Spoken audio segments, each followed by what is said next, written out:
Progress. Okay. I need to leave around 12:50 today because I have other things. Okay. Yeah, urgent things. How long is our item 1, Robert? So actually, we need to take these items out of order. Okay.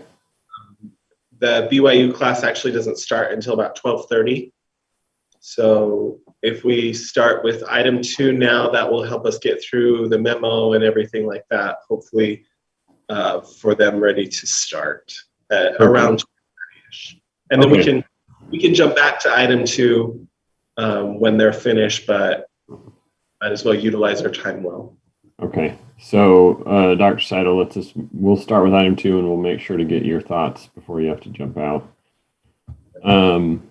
All right. Well, welcome to TMAC, everybody. Now, I don't need to read that statement, right? Because we still have an anchor location. We do need you to read it. Okay. Maybe just in its brevity, like what I have on the screen here. Okay. This meeting will be conducted entirely via electronic means. The meeting will be available to public for live broadcast and on-demand viewing at YouTube Provo Channel 17 and on Facebook Provo Channel 17.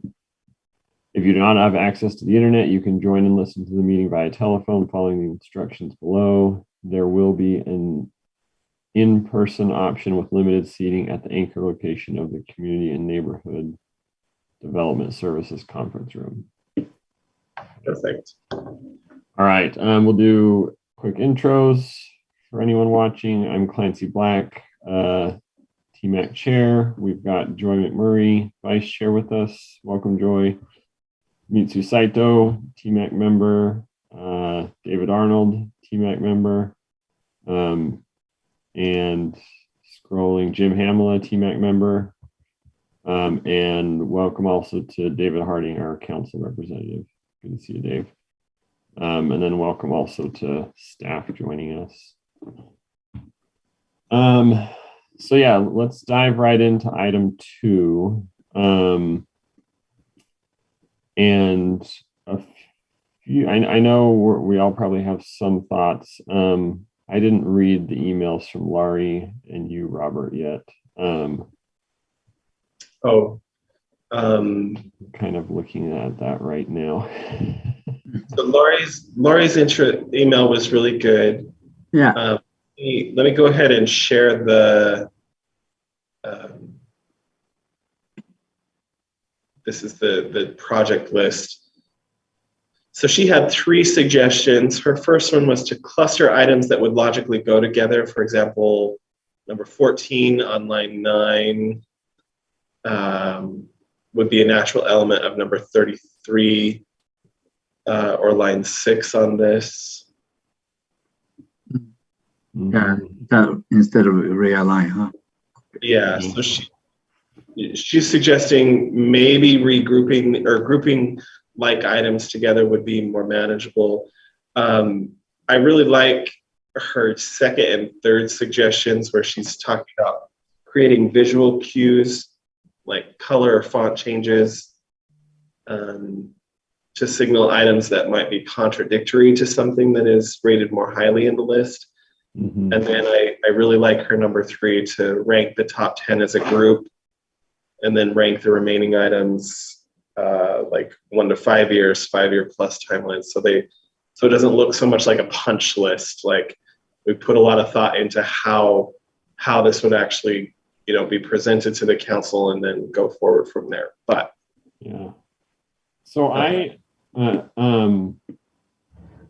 am curious, maybe Dave Harding, if you could share your thoughts. I don't know if you saw the email yet, but what I had initially expressed was that I don't want someone to think we should just start with number 1 and start working. Yeah, that's true. Some of them are natural pairs. Some of them are contradictory. We really should pick a set of solutions that make strategic sense. So yeah, Dave, what would be helpful to you and the council in how we present that or discuss that? Or is that a discussion that should happen later? That is a great question. I look at this and like, hey, I understand what this list is about. It's kind of a brainstorming of all of the different ways that we might, change how we, what we're doing on Center Street, and we've asked TMAC to kind of weigh in and think through these options, and now you're giving us the recommendation. So it all makes a lot of sense to me. But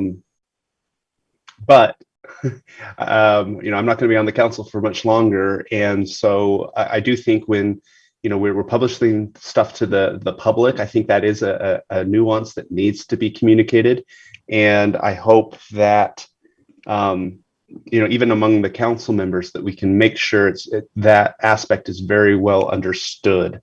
So I think you're asking the right questions, but I don't know if I'm actually the best one to ask about how to do that. I just let me just again support. I think that's you need to look at it from that perspective, and just do your best to make sure that that's communicated when communicating the rest of these recommendations. Mm-hmm. Okay, that is helpful. I mean, it would certainly take, I think, more time than we have today to like really organize these well. And so are we at a point where we should just add some language to that letter? And I mean, I don't think they're going to approve funding for anything on this. They just, we promised a list and here's the list. We could add language to the letter and say, hey, in a future meeting, we plan to organize these to help provide sort of scenarios, kind of. Or we could add I'm just saying, and I think the concepts we've had, we could improve it, right? We could improve it for a number of different reasons. And we could list some of those reasons, and we can say, we're waiting for your decision. Tell us what you want to do next, what you want us to do next, right?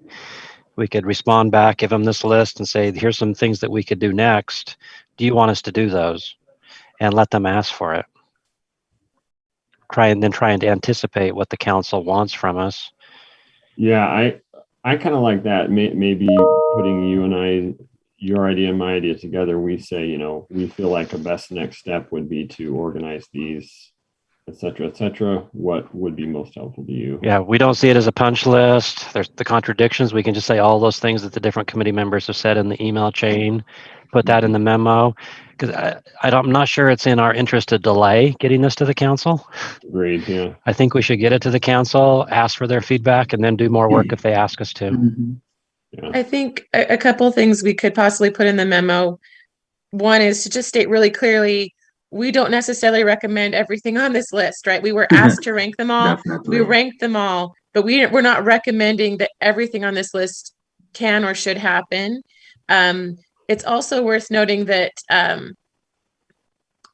there are things lower down on the list that are easy and effective, but not necessarily even in the top 15, right? Like this is not ranked according to what we should actually do. It's ranked according to what would improve pedestrian safety the greatest. But then there's the practical level that we haven't really gotten into yet, right? So I think we need to let them know, like, don't just look at even the top 10 necessarily, or at least know that there's worthy things lower on the list that might be effective and less expensive that we could do sooner. So I don't know but they need to know what they're looking at. I think that's a really good point, Joy, to just re-emphasize that this is a prioritized list, but it doesn't necessarily mean it's a chronological one. Mm. Yeah. Dave Harding. Thanks. Great discussion. I guess I have two thoughts. Sorry, I had them organized and then they just got all jumbled up on my head. But one is, I guess the first one would be, how is this plan? How are you planning to present this to the council? I see we've got a letter here. I haven't read through it, but are you also planning on having a committee member come and present it to the council? Because I think both are important. I think it's good to have it in writing because the presentations get lost after a while, but the written can be referred back to. But I also think everything that you're talking about now, could be and should be in that presentation when this list is presented to the council, hopefully not just in written, but also in kind of presentation oral form. So that definitely the intent, Dave, to make sure that somebody's actually attending council, whether in a work session, probably in a work session. I don't know if there'll be room for this upcoming Tuesday, if anybody has time for that. If not this upcoming Tuesday, then the November 16th would probably be the next one that we could get on. Clancy, what were you thinking? Yeah, I remembered you'd said that would likely happen, so I think that sounds great. And then the other thing I'd suggest is I really think you guys are right, going down the right path on this, about the discussion and whatnot, but or getting feedback from the council and whatnot. But I would also suggest maybe leaning on the administrative staff. Perhaps the next step is to kind of put together maybe a game plan and whatnot.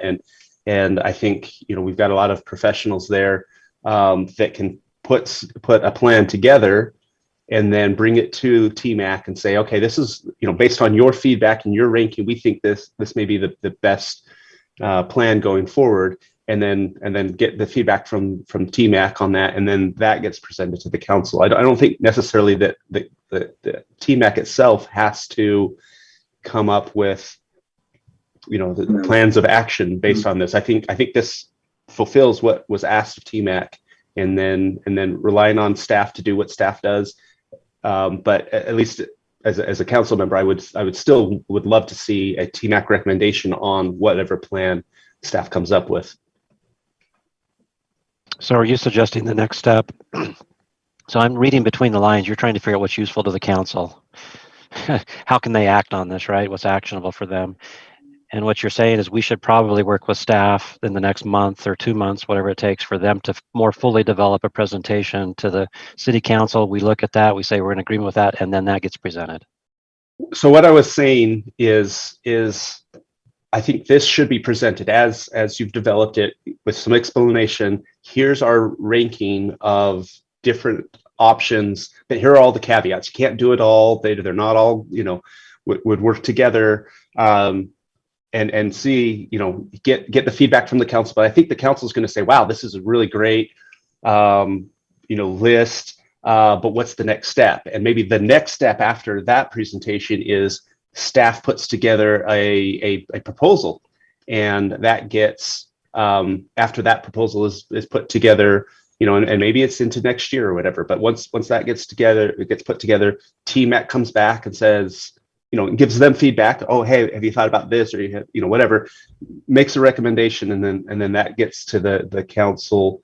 But honestly, council needs to fund this stuff, but most of this is going to be, just implementation by the administration. And so that's where a lot of that, needs to be. Mm-hmm. So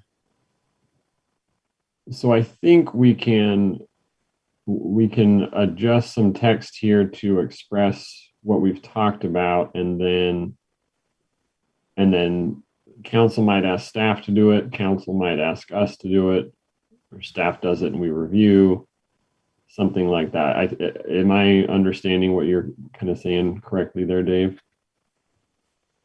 Yes, other than and that may be what the council wants or whatever. I think you nailed it. Other than I think at least my default would be to ask staff to do it. If you guys are itching to do it, but you guys have put a lot of work into, just ranking these and whatnot. And sometimes it's good to have, full-time professionals kind of, work on it and then bring it to you. But yeah, if staff's okay, and if you guys want to do it yourselves, I'm not going to be opposed to that. It just doesn't strike me as the best way forward.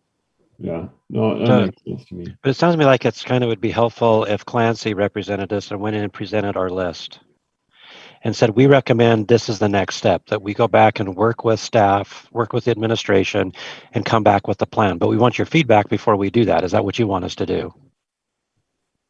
Yes, I think that's advisable. Yeah. So Clancy, either you or one of the rest of us could take this list and this letter, show up at a council meeting, present the list. They already have the letter, and the stuff that we've talked about, and we say the next step is we recommend you let us work with staff, and they bring back a proposal. Yeah, that makes a lot of sense. Thanks. I like that. So do we want to reword these last couple paragraphs a bit to reflect what we've talked about then?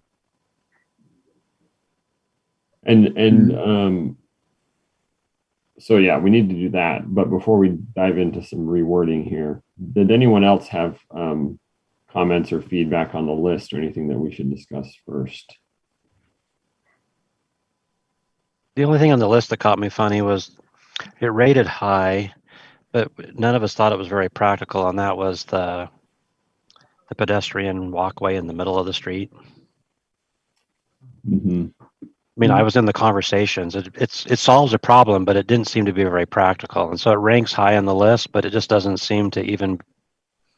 So, do we want to leave that there, or do we want to? Maybe it was in the comment. I didn't read the comment, Robert. Was the comment clear that we didn't think it was? Because it's well over 100. It's like 100 and something on the rating. Yeah, it's like 6 on the list. In the comment, I said, we believe it would be an effective improvement, but all agree, and then in parentheses, engineering, TMAC planning, that implementing this would be very difficult without losing a lot of trees and some parking. Maybe it's not perfectly clear.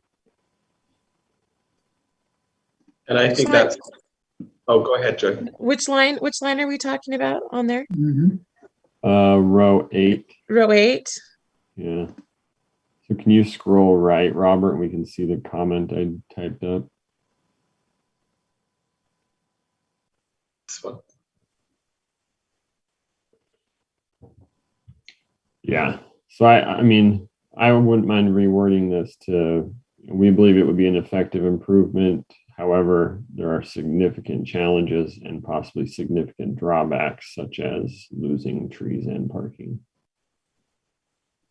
And maybe you can just add that language to that description. Did you write these descriptions, Clancy? Yeah, I just typed them up after our last meeting. I thought they were very good. Nice Oh, job. good. That was one of my comments I was going to make today. I was like, whoever wrote these was a great summary of what we talked about. Good, thanks. I'm glad. I didn't want to go rogue. I tried to stay true to everything we discussed. I do have a few other items I could mention when you're done making that change.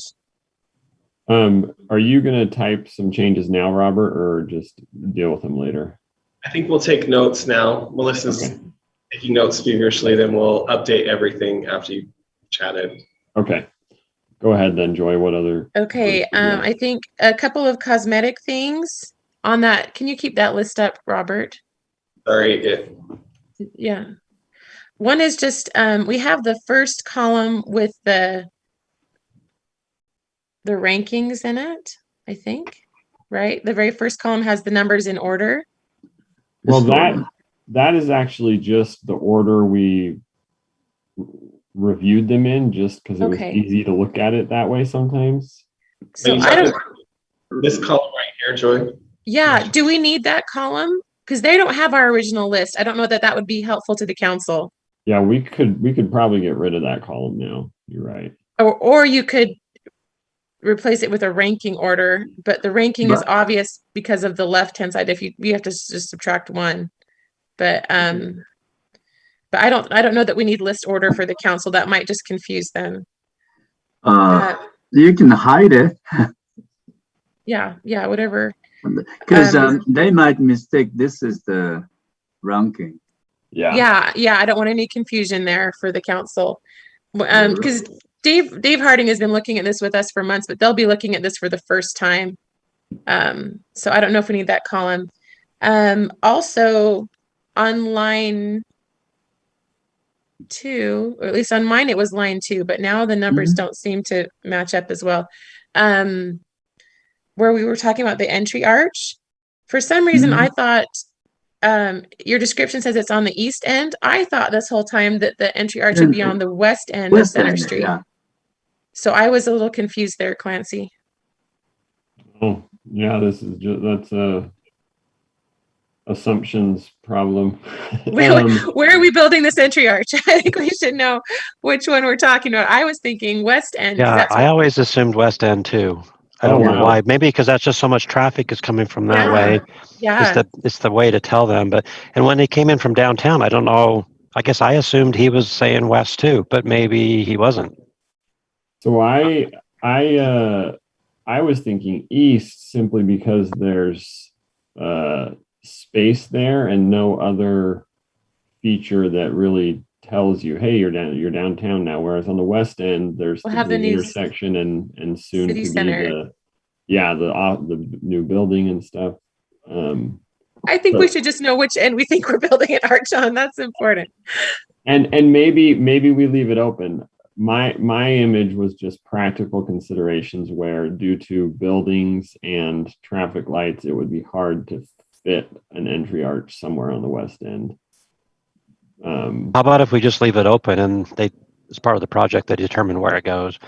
Because Yeah, clearly maybe- the Provo downtown had something in mind. We had different things in mind. Yeah, let's not Don't put in east or west. Yeah, just change the comment to be location neutral. Okay, thank you. Yeah. I I think we want to have actually, entry arch both. Yeah, one side that taking care of that, nice, what's the water cascade, water whatever. feature.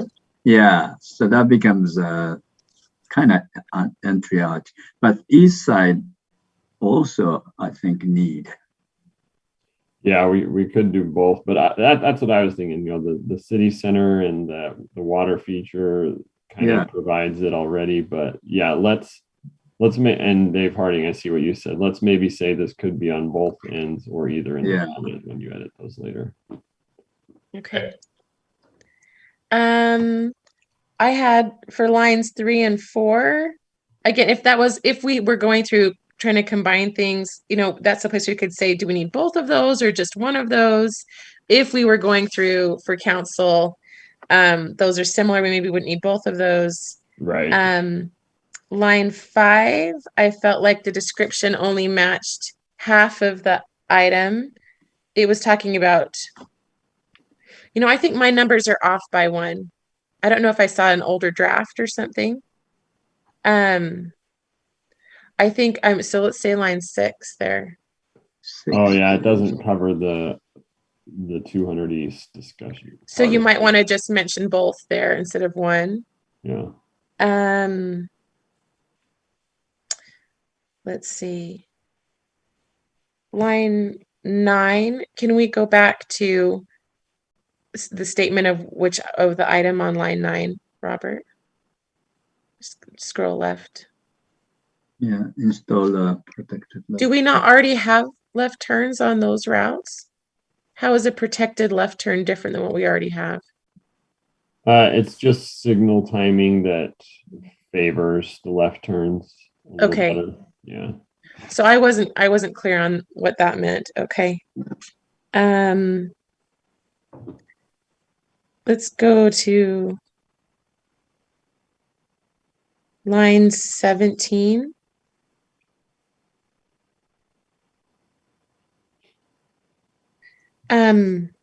We talked on about that one. Constructing, not the median plaza, sorry. Surface material. No, maybe it was 10. Okay, it's line 11. Sorry, couldn't read my own handwriting. Installing parklets. That's ranked relatively high. It would technically be in our top 10, but I thought Quinn had talked about how they had actually analyzed where they would put those parklets, and there wasn't any place that they could put them where it would be useful. And the places where they could put them, it wasn't useful because it wasn't by a restaurant. Do you remember that conversation from last time? So I wondered if we needed to make a note of that. I mean, we could just leave it there as an item. It's a great item, and we've ranked it how it is. But it sounded from Quinn's input that would be hard to do in a useful place currently. I remember this, and he definitely preferred removing some of the small shrub areas instead of parking. And I kind of added that in the description comment. Okay. But we can add more language. You're right, Joy. I remember that discussion. And we can add more to the description if you'd like to kind of hit that. I just wanted to make sure that that had been mindful for whoever was writing it, and I think I'm okay with. I remember that you had added a little bit there. I'm okay with that. Okay. Line 23 and 27. Those were my examples of things that, although they're rated more, well, relatively low on the list, seemed like things that were easy to do that might get a thumbs up from us or from staff if they make a list in the future of things we could actually start implementing. It's the leading pedestrian interval or the bike sharrows. Not very high scores, but seemed like easy, positive things to get us to where we're going. So I was just trying to sort through in my mind as I was going through it, again, how it would be useful to council, what we could actually tell them. But it sounds like we're going to wait on that discussion. Yeah, I think so. But I totally agree. Like if we were to organize and present a strategy, these would maybe be two things we say, hey, do these right away and then do this. Yeah. One other item, line 16 and line 30 have a really, seems similar to me, but they are, do you mind going back up to line 16? The flashing 15-mile-per-hour head signs, and then jump down to line 30, which is the variable message signs to warn drivers about coming slow speeds. Those seem like similar functions to me in saying, hey, everybody slow down, you're coming into pedestrian mall, but we rated them very differently in score. I just wanted to make sure that was the only scoring issue I saw that I thought, oh, is this consistent? Maybe you can remind me why we rated those so differently, though their functions seem similar. I think location and the messaging of them, because this one with the variable message, you can put all sorts of different things up that might be more distracting than just mile an hour. I think that's what the committee had recommended, but anybody else?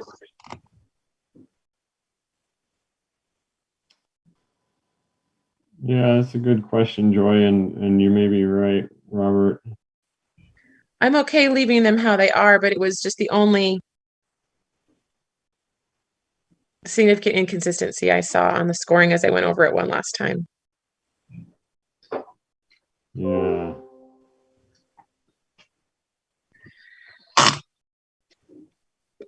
Yeah, like so we gave them both a 1 in interim design, and the variable message signs got 0s everywhere else. 15 mile ahead got 2 and prioritizes pedestrian safety. So if I hear I think what you're saying, Robert, is what we discussed. If I were to change something here, I would maybe say the 15 mile ahead should maybe just be a 1 on pedestrian safety, since it's not a direct physical change. It's just a warning. I don't think we have to make that change. That's just my thought. If we want to change something here, that's my immediate thought. I think the other element was that it was line 16, right, Joy? 17? 16. Oh, yeah. 16. I think the location was also a consideration because these signs were actually specifically designated outside that Center Street corridor, because it's at 600 West and at 200 East. And I thought that's one thing that you guys took into consideration as far as the aesthetics and saying, hey, this is coming up, and it wasn't clear on this one where those variable messaging signs were going to be. Okay. I've slept barely since the last time you had this discussion, so maybe I'm a little fuzzy. Get some sleep, Robert. Actually, it doesn't work. Okay, I'm okay. I'm okay with that. Sorry to take time bringing that up. I just wanted to make sure we were being consistent. Okay, and then last comment actually was lines 31 to 34, the done or in progress items. If we know whether they are actually done or in progress, council might like to know that if they're actually done versus still happening, but that works too. Cool. Yeah, that I agree. If we know, if we can confirm those are done, it'd be nice just to mark it as done so they don't get distracted trying to, answer that question. Yeah, Okay. and I can answer that real quick. They are all done except for the signal timing. I mean, we have made changes, but we're still in the progress of testing it out and seeing if additional changes need to be made. But the other ones are done. Great. Well, so yeah, let's mark those 3 done. Mark them done. In progress, yeah. Cool. Okay. Clint, at this point, can we put a little pause on this item and jump to item 1?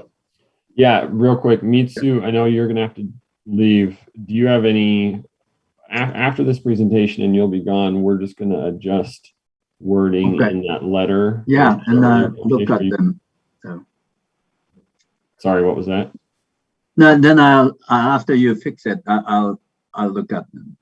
Okay, sounds good. Thanks. Yeah, it's been a good discussion. Yeah. And if you have to leave during this next presentation, thanks for being here. Yeah, I'll leave around 12:50. Okay. All right, yeah, let's jump to item 2, and then when we get back, we'll work on editing that letter. Perfect. So for item 1, just let me do a little bit of introduction really quickly, and then I will turn it over to the BYU students.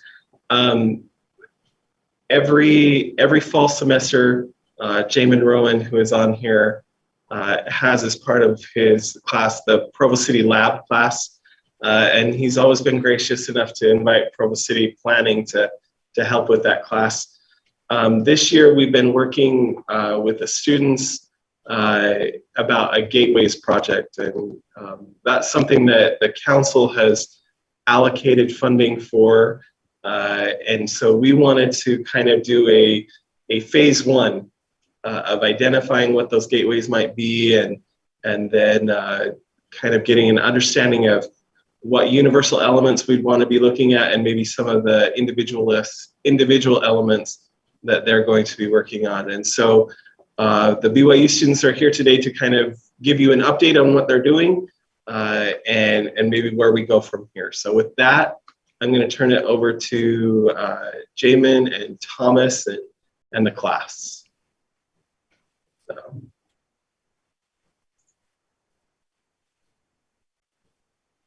Well, before we start, are we able to screen share for our presentation? Yes, you should be able to. Na, can you allow Emmy to screen share? Okay, there we go. Is that better?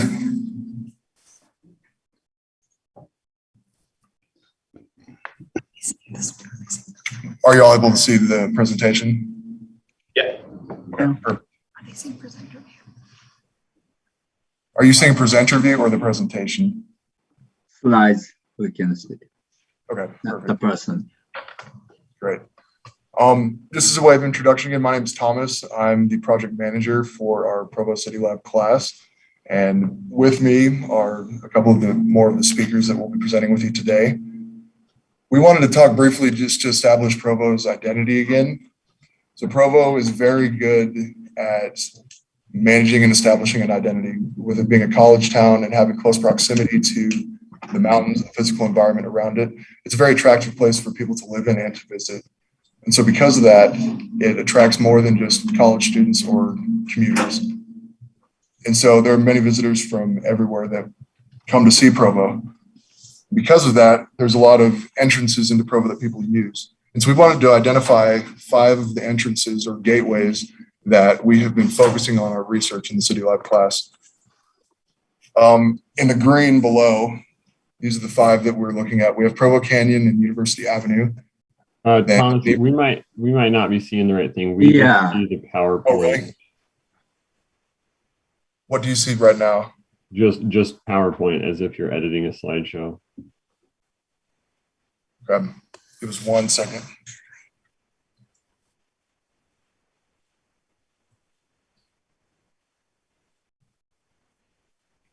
Yeah, now we're seeing slides.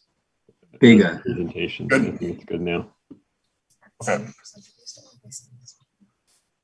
So just to re-identify, in the green, as y'all can see on this slide, these are the 5 gateways or entrances to Provo that we've been looking at in our studies. So we have Provo Canyon near University or on University Avenue, Geneva Road, Provo Center Street and I-15, Lakeview Parkway and I-15, and then South State Street on the way to Springville. And these are the main focuses of our study areas. What we wanted to establish next, did that go to the next slide? Okay. What we wanted to establish next was a concept of a node. We've been studying Kevin Lynch's readings in our class, and one of the definitions of nodes is that it defines a city's identity, increases economic value for the area, and creates hubs of vitality. So it gives people a reason to be there, and it helps establish and reinforce the identity of a city. Provo does a really good job of that with historic downtown and Center Street, and that's one of Provo's biggest strengths. What we've noticed with the gateways that we've been working with is that the gateways are very good at getting car traffic through there, meaning people can get into Provo very easily. However, some of the things we've been looking at are how to establish Provo's identity from the beginning when people enter or exit the city, and how can we create these nodes like similar to historic Provo on these edge areas of Provo. We've identified 3 specific issues that prevent these gateways from being that. We've been looking into the readings of Jane Jacobs as well, and she describes border vacuums, which prevent the creation of a node. And the 3 common themes we found within all of our gateways are that some of these gateways are placeless, meaning there's not a sense of being, people don't go there to stay, people just go through it, which is what the gateways are good at so far. It's underutilized, meaning that there could be more opportunities economically, recreationally, that haven't been established yet within that area. And it also, another theme we have is disconnectedness, meaning it's hard to navigate Provo if you're not a driver. And some of the older established infrastructure was specifically made for cars. And so it's not exactly forward focused for what the future of Provo could be. One example of the placelessness in Provo would be the Geneva Road area. Right now, because that area is developing, there isn't much infrastructure there. Right now, there's no way that the identity of Provo is communicated there. Underutilization, an example of that would be our Lakeview Parkway Gateway, where the infrastructure is there, but there hasn't been much development in that area yet. And another example of disconnectedness would be State Street near Springville, where the route is very good at getting car traffic through it, but that's the only thing it can do. And so it leaves residents there feeling disconnected from the city of Provo. We wanted to dive a little more deeply into 2 specific areas and examples of these 3 themes practically. So I'm going to turn the time over to Jackson and Leo. Yeah, so as Thomas mentioned, Provo has developed a great identity, a great sense of its own community, really unique to Utah County. There's beautiful trees everywhere, a very active lifestyle accommodating for modes of transportation, active downtown. However, specifically with the Center Street Gateway, coming off of that interchange, that's not the first impression that people are getting of Provo, unfortunately. The whole area kind of has a very beige look and feel to it. There's a lack of trees. There's not a lot of people walking around due to lack of infrastructure for it. And there's kind of just a lot of nondescript businesses and buildings there that don't reflect the vibrant character of Provo. It's really not until 500 West when people start to notice what makes Provo unique. And due to the nature of the large barrier with the freeway there's also a bit of a disconnect between East and West Provo in this area, where with East Provo, you have this vibrant, active community with a very strong sense of city identity. And in the West, it's so inconvenient to cross that interchange for cars and almost impossible for pedestrians that it's almost kind of just a separate bedroom community feel there. So we've been looking at addressing the placelessness in this interchange and the other gateways as well. Okay, so another issue that we've been focusing on with these gateways is the lack of pedestrian safety. Like Thomas was saying, these gateways are pretty car-centric. They are made to get cars in and out, but they don't really cater to other modes of transportation as much. My group has been researching the gateway at University Avenue and 5600 North in Provo. And there's the beautiful Provo River Parkway Trail that runs parallel to University Avenue in this area, but it is underutilized because it feels a little bit unsafe for pedestrians. There's no pedestrian crosswalk. The trail is kind of narrow. It's super run down and overgrown. And this is a beautiful recreation opportunity in a beautiful area.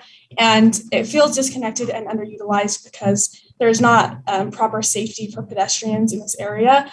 And this is common among all of the gateways that we have been studying. So those were just a couple of specific examples related to our gateways. In our process right now in our classes, we're currently working on creative solutions to help create these gateways from turn these gateways from border vacuums into nodes or places for people to go. And so with that in mind, we'd like to thank you again for allowing us to present, and we're happy to talk more about our project and ask questions and answer questions.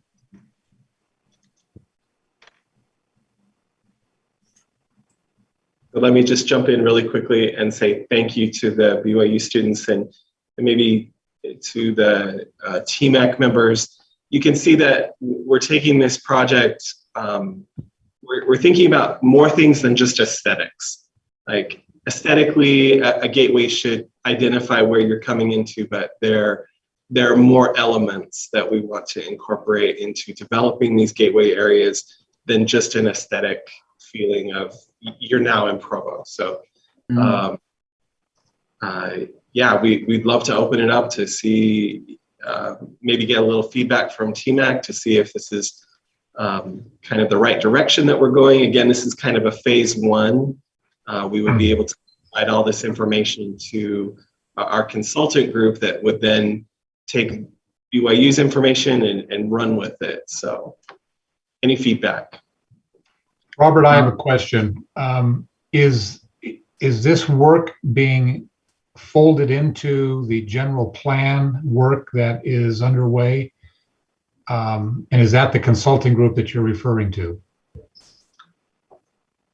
Yes. So the city council graciously understood that this idea of gateways and developing them and the analysis that is going to need to go into identifying and making plans for gateways was beyond the original scope of just a general plan, but it's a really important part of what we need to do for our city. So they authorized additional funding that design workshop is going to be able to use as kind of the next step. After we've established the general plan, now we're going to go to that more refined level of understanding how these gateways should function and what elements should be in them. And we just saw this as a great opportunity for BYU to kind of give us a head start. No, I like it very much, and I think it dovetails very well into the general plan discussion that's been underway. And I like it as a next step and a refined step from the general plan into more detail. I think it's great. Awesome. Dave Hardy. Yeah, I think this was a great presentation. Really appreciate the good work that went into this. I was just curious, I know this is just one step in the process, but it seems like a good presentation for the council to see. I don't know how that fits into class schedules or whatever, but I think this would be valuable for the whole council. They're coming. I had one question. The gateways, there's, I know you have to control your scope to fit within a class. There's also lots of gateways between Provo and Orem that aren't included, did you have discussion about those, or were there reasons they weren't included, or any thoughts on that? I'll jump in first with that one, Clancy, and that's a really good comment because the State Street connection between Provo and Orem is obviously an important gateway. The University Parkway connection between Provo and Orem is really important as well. And then maybe some of the ones on in Northeast Provo, like 400 North, 3700 North. Capacity was the big question here.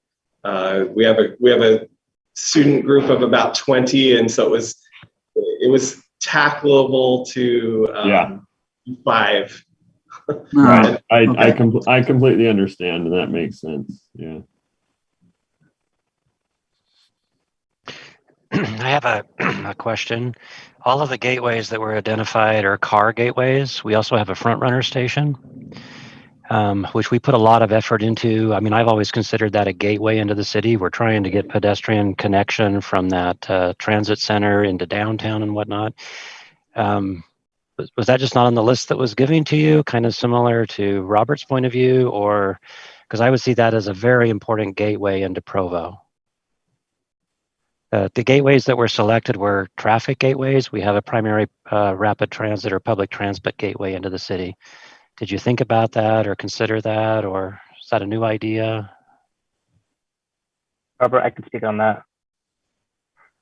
I think we've talked about that internally, just with the discussion with the front runner, with the overpass that's going to be built over there, and the improvements that we're seeing along 100 West, and as focusing on that as being a pedestrian way into the city. And I think efforts are being made to use front runner as a pedestrian way, at least coming towards downtown, especially.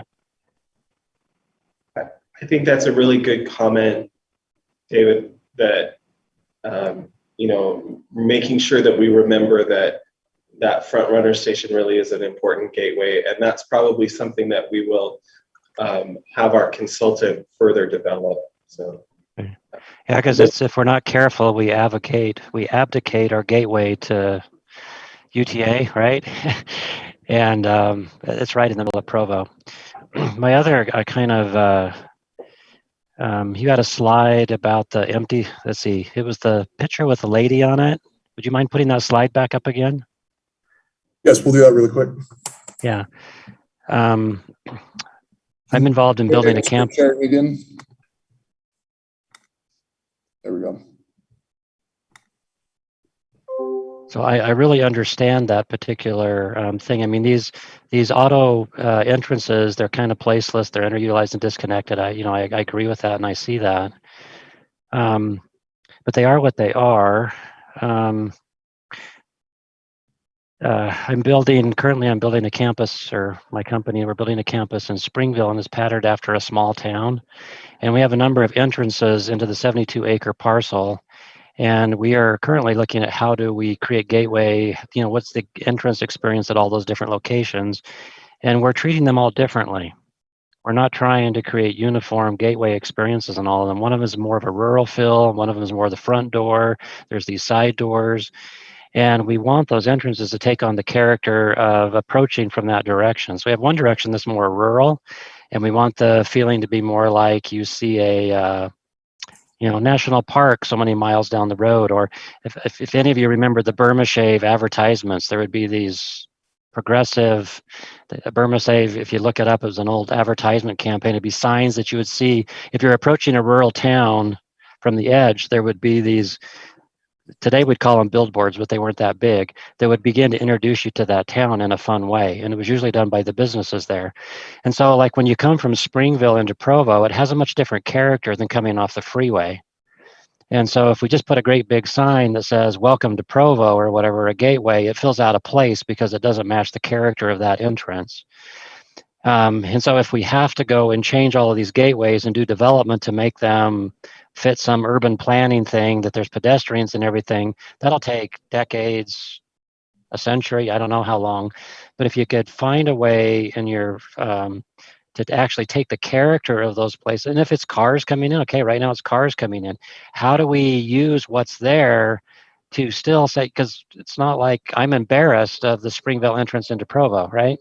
But it has its own character. Is the way could we make the gateway experience actually embrace what it currently is and let it evolve, rather than trying to go in and do redevelopment in order to make a gateway? Coming off the freeway, there's probably something we can do. There's so much volume of traffic there. So, maybe, so I'm thinking maybe the gateway experience isn't uniform. Maybe it's something different than a big sign. It's like, oh, you came in the back door, but you're still welcome, right? Or you came in, or maybe it ties into the history. That Springville entrance, that's where there was factories there, and Ironton was there. Is there a way that we could somehow take the historical nature of that route, which is why it's so underpopulated today, because it was an industrial area? Anyway, just something like that, where we can take these underutilized, placeless places, and instead of creating a sense of place or underutilized, let them be what they are today, but still create, kind of a corridor. There's a anyway, that's my thought. Or like when you get off of University today on the south side, we used to have more of a gateway experience when Novell was alive and vibrant. There's a 7-story, 8-story building there.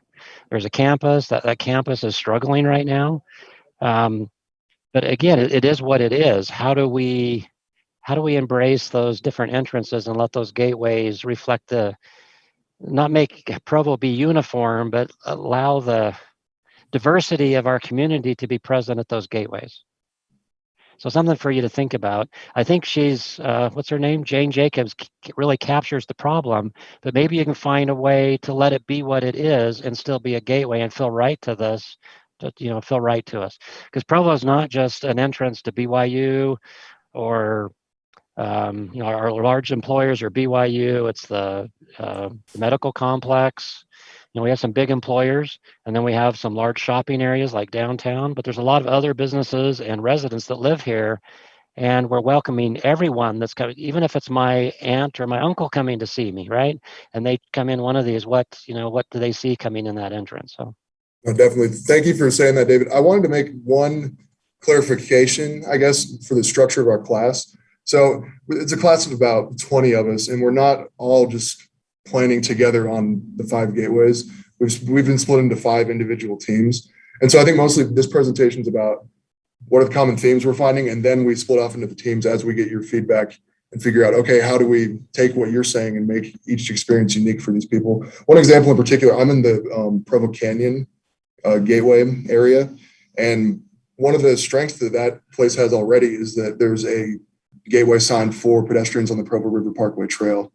And so I think it's one of those moments where we don't want to take that down, what's already been established that's good.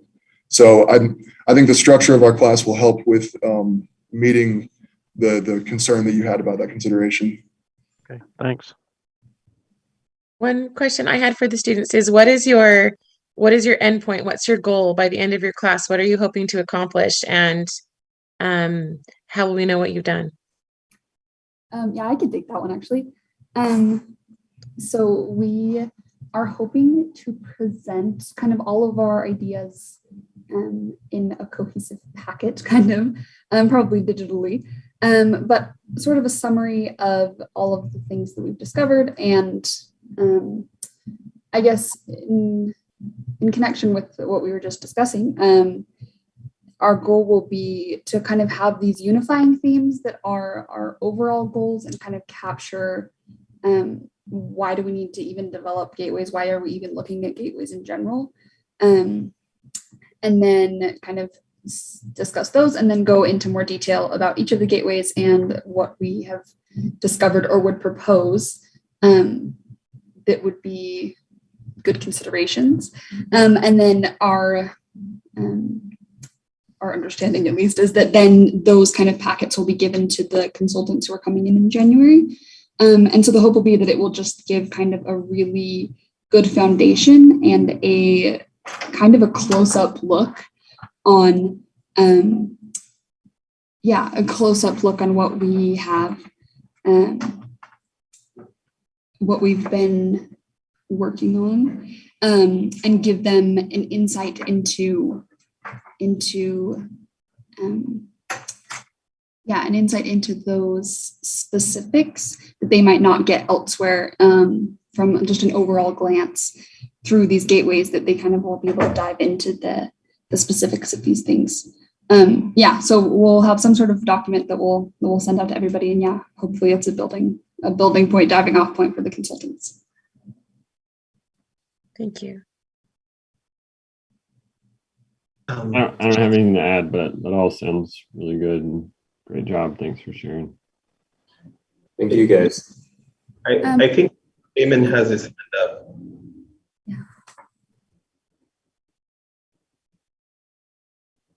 Okay, so I just kind of want to go back. My name's Sam. I'm working on the State Street Springville gateway, and in response to your point, Mr. Arnold, we really do want to incorporate a lot of what these areas encapsulate, what the general feel of the area, but we do want to be intentional about it, right? We need to be intentional in the way that we craft gateways, because if we don't, if we're not intentional, then they're just going to continue to be kind of the rundown gateways that they are now.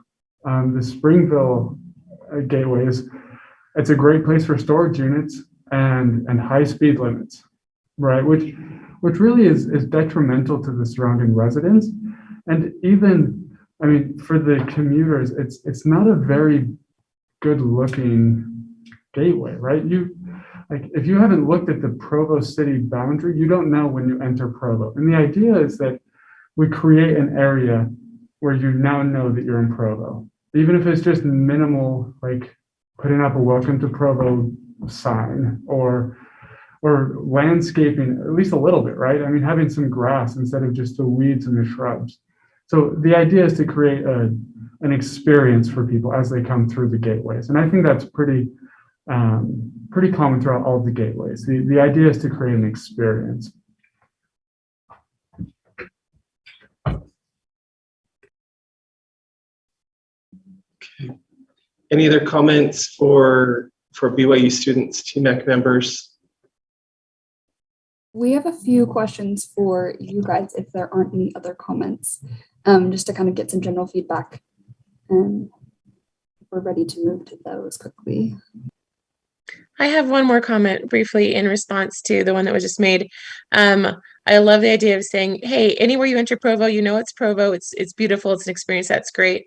But I also love what Dave Arnold said about how, as I think about my house, you know, the back door has a certain function and the garage has a function, and my front door doesn't need to fit a car through it, but my garage does, you know. And I think there's a lot of wisdom what Davis said about also think about the experience, but also think about the function of your gateway, right? And realize that not all gateways need to be the same or even serve all of the same purposes. And I mean, you probably know that, and you've clearly studied more theory than I have, but I think Dave's point was an excellent one as well. That's good. So let's hear your questions.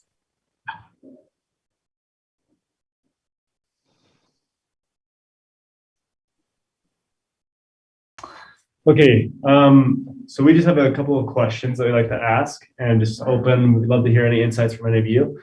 The first question that we have is there a successful gateway in Provo? Where is it and what does it look like? And almost along with that question, does a successful gateway look like to you?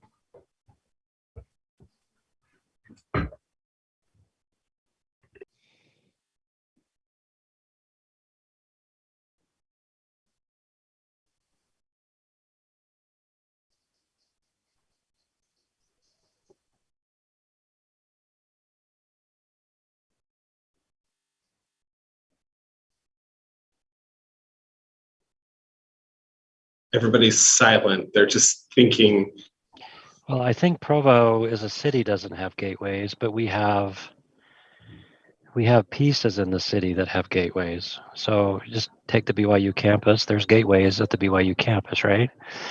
So you have to have penetrated into the interior of the city before you experience those gateways, but there's clearly some clear gateway experiences as you enter the university campus. I just had a couple of others in mind that are like that. I think that the downtown area, even, and we're talking about putting downtown gateways on downtown, right? But downtown has such a different experience that as you enter Center Street from the two sides, even without a sign, you can tell you're someplace different because of the architecture and the nature of that area. And oh, what was the other one that I thought of? So I think the example, the Provo City Library around that area, right? You feel like you've come to a place when you hit the area around the Provo City Library. I think what the city is now doing with the new city center building, right? So I think the architecture, the buildings of the city lend themselves to welcoming people on. So maybe we don't have gateways in the sense of where you enter, but I think if you study the interior, you're going to find some good examples of gateways, and those gateways are authentic. They weren't forced. They they feel natural. So that's what comes to my mind is some internal gateways that we have. I'll just say that I kind of like what's slowly happening on South State Street, actually, where there's a nice ped path that was put in several years ago. And as some apartment complexes have popped up there, it's creating some life and activity close to the street, but it's still a really wide cross section. So I kind of like what's happening there where, you know, you're driving north on 89 there from Springville and you're in a rural atmosphere, and then the wide street with lots of space, but still, you know, taller building frontages right on the street with the apartments. I feel like it's a nice transition of, hey, I'm in a city now, but this is the edge of the city where there's still lots of space and things are open, but it still has the same character with, you know, buildings fronting the street that we get downtown and a lot of the rest of the city. Comment.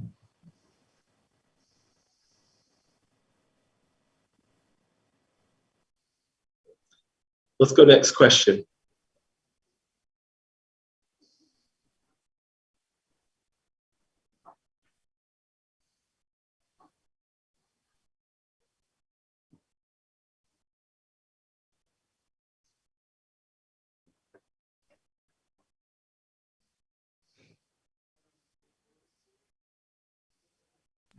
Sorry about that. Let's see. What have been, in your experience so far, what have been the best examples of multimodal transportation options in Provo, and how can we apply that to our gateways?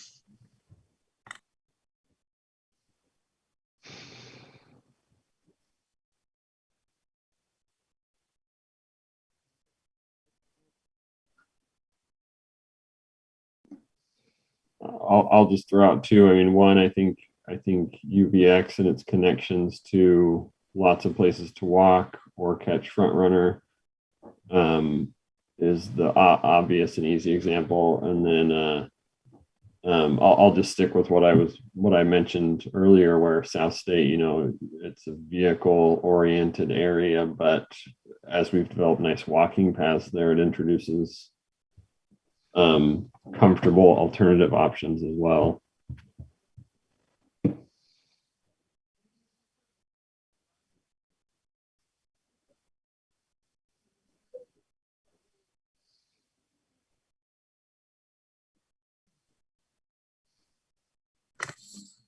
Just a logistics question really quick. How much more time do we have in the meeting, or do we need to wrap up for the next item? We need to. Or what was that, Robert? I was just going to say that we need to be wrapping up pretty quickly because yeah, you finished. I think one of the answers to your multimodal question is cities. You have to think decades. That's what I've learned. I've been on TMAC now for, I don't know, I think I'm in my third term or something like that of being appointed by the mayor. And I've really appreciated the speed at which cities change. And it really is on the decades. You have to think 20, 30, 40, 50 years. And I think a lot of the to answer your question on multi-mode, it's maybe not so much what you can see, it's what's in the works. We've made policy changes. They're affecting current projects, but they affect projects long term. So I would say the most successful thing that we've had in multimodal is that the city has changed its approach. We have moved from thinking solely about cars to thinking about every form of transportation. It's on our minds to think about our pedestrians and the walkability of our city, to think about bicycling in our city. But the infrastructure is very expensive, and we're dependent upon developers largely for that to change. And so it takes decades for that to happen. And so I think even the gateways here, there's some things that can be done as a project, say in the next decade or the next few years. But if you were to think more in terms of the decades, the next 50 years, what could you leave as guidance for the gateways over the course of the next 50 years as Provo becomes what it is next? Great. Thank you again for your feedback and allowing us to ask those questions. Okay, thanks, BYU. We like what you're doing and look forward to the finished product and phase 2. TMAC, stay tuned for phase 2.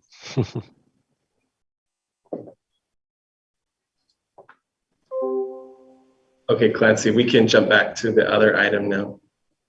Okay. Yeah, so if you don't mind pulling up that letter memo you had, I know we're not going to type right here, right now, but and scroll up a little bit. How's the first paragraph? And I'm happy to type. You can test. For my feedback, I think the letter's pretty good, right down to after the 4 things. That's kind of what I was thinking. That's what I was thinking too. And then it's the next 4 paragraphs that were, well, I guess the rating is fine. It's the last 3 paragraphs that yeah. Well, maybe it's the last 2 paragraphs. I don't know. It's just still in those last few paragraphs. Yeah, that's what I thought. I think the last 3 we need to reword to express what we said earlier. So I think the key statements we want in there are we believe the best next step would be for staff and or TMAC, I don't know how we want to word that, to organize these options into logical sets of alternatives or phases or something, and those could then be provided back to the council in a more organized format.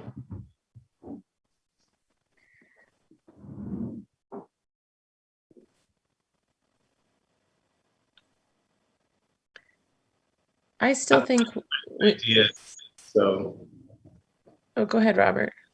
I was just going to say, I'm just going to write some ideas right here while we're brainstorming, and then we can watch this. Did I capture that one? Okay, Clancy? I think so. Okay. What were you going to add, Joy? I was just going to say on that paragraph that as all the suggestions were scored and weighted, somewhere in there or somewhere else, I think we need maybe at the end of that paragraph say something like the order of scores does not necessarily represent. We just need to say somewhere that these are not necessarily the projects that we're recommending, or yeah, we do not necessarily recommend all options, and not in the order that they're presented and the ranking necessarily. Like, we just need to say, like, here's the scores of how they impact the Center Street policy intent statement, but that doesn't necessarily mean that's the order they should be implemented in, or if they should even all be implemented. So I'm trying to figure out how to phrase that. Yeah. Good job, Robert, interpreting.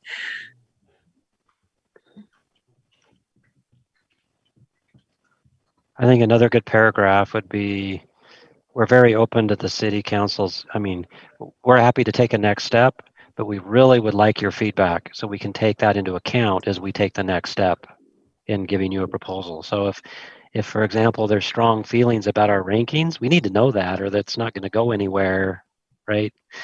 So if you could put something in there, Robert, that please give us your feedback.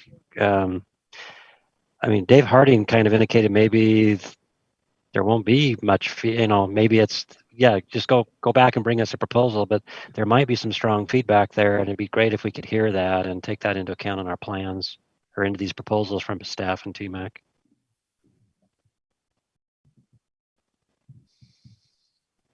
Yeah. What I'd like to avoid is what happened a few years ago when we lost most of our TMAC members. And the council, we had some council members accusing us of making decisions, right? And so I'd like to, our council makeup is different right now, but we're a recommendation body. So if they have feedback, if they'll just make it clear to us what that feedback is, we can act on that and try to give them what they need. So if you could try to do that, Robert. I don't want to create a situation where we have the council and TMAC at war like we did a few years ago.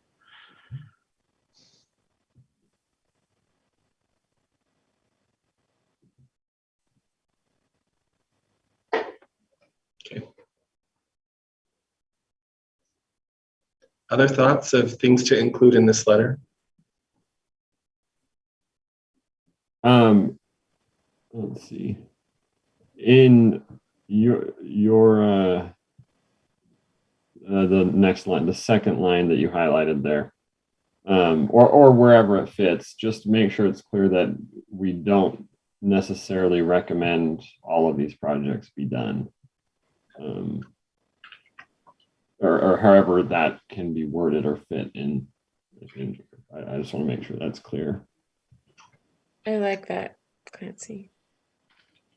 Yeah. Rob, did you want to add something? Yeah, I guess my thought, especially based off of what, and I thought that was a really good idea from Councilman Harding, based off of the current plan to just present it as the list. This is a ranking or at least a scoring, not a ranking, right? A scoring list, and then seeing what their feedback is. Is if that last statement about even though it is pretty benign, I mean, in terms of working with the administration to add these items into the CIP budget as appropriate. Some of the ones that rank really high are very expensive, and trying to work that into, at least from an engineering standpoint, a lot of these are going to come to a public works CIP budget. Trying to work those in a short time frame is, we have a lot of priorities that we're already struggling trying to find all the funding for. And so it may be I guess my suggestion is maybe just to take out that recommendation until we get the feedback, and then we can have that next step of then us working with you guys or coming up with it and then recommending it to you guys of what the next step is. That's my big concern is that we're getting a lot of from a budgetary standpoint, from the public works part, especially, is that we're getting a lot of prioritization. And now that we know kind of what the scoring is, then the next the real big serious discussion is how do we pay for these and when. Two thoughts on that. I agree and understand, because I would be nervous. Well, depending on which project it was, I would be nervous if some of these got thrown on the CIP immediately, I guess. But I also want to say that I think we need to, I think in selecting the phasing and strategy, we need to still be a little bit cash ignorant, because we have to establish the long-term vision. And when that happens, we can figure that out. But we have to have the vision now so that when the funding opportunities come, we're ready and know exactly what to do. So I want to pair that with Rob's comment, not instead of Rob's comment. Yes, we need to think more before we fund these, but I think we need to have clear select in the end, not today. In the end, we need to have clear selection so that the vision is clear to people, and whether that's in 5 years or 20 years, it can happen when the money's there. Yeah, and I mean the the council is workable, and we are going to go through a change soon, but it's just more of that, not, I guess, being a little trepidation and giving any kind of indication that we're ready. Yeah, that we're ready to move forward from a budgetary standpoint. We're ready to move forward with some of these bigger things, immediately. That's just my. And I think that's a really well taken point, Rob. And I think that the purpose of this was not necessarily to establish a phasing plan at this point, but to just understand a prioritization type of situation. Like, these are the things that TMAC really felt would accomplish these goals, and understanding that cost is going to be a huge factor, but also understanding that we get that some of these things are going to be expensive, and it doesn't necessarily have to go into your budget right now, but this is something that the council needs to be aware of as they're planning for the future. Right. Yeah. So just an example of this, you don't have to pull up the spreadsheet, but row 10, where we block 400 West and do a pedestrian plaza there. That's the type of project where, as the old city center is redeveloped, having that in a phasing plan and as a high priority, all of a sudden we can show that to the developer, and maybe it becomes part of their plans, and we get they pay for some or all of it or something like that. It's I just want to point that at one specific example where, even though it's really expensive, having it here helps us find that money. Yeah. I really like what we've added here. Does anyone have anything else we should add or adjustments to any of these?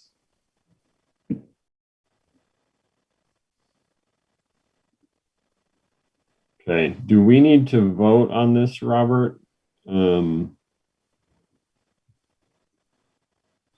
I think that if it would be helpful to know if the TMAC members as assembled are supportive of the intent and the general language of this memo, that we can, refine it and then send it on to the council members, and then schedule a time for somebody from TMAC to present to council in a work session. I think that the work that you have done over the last year is really, really valuable.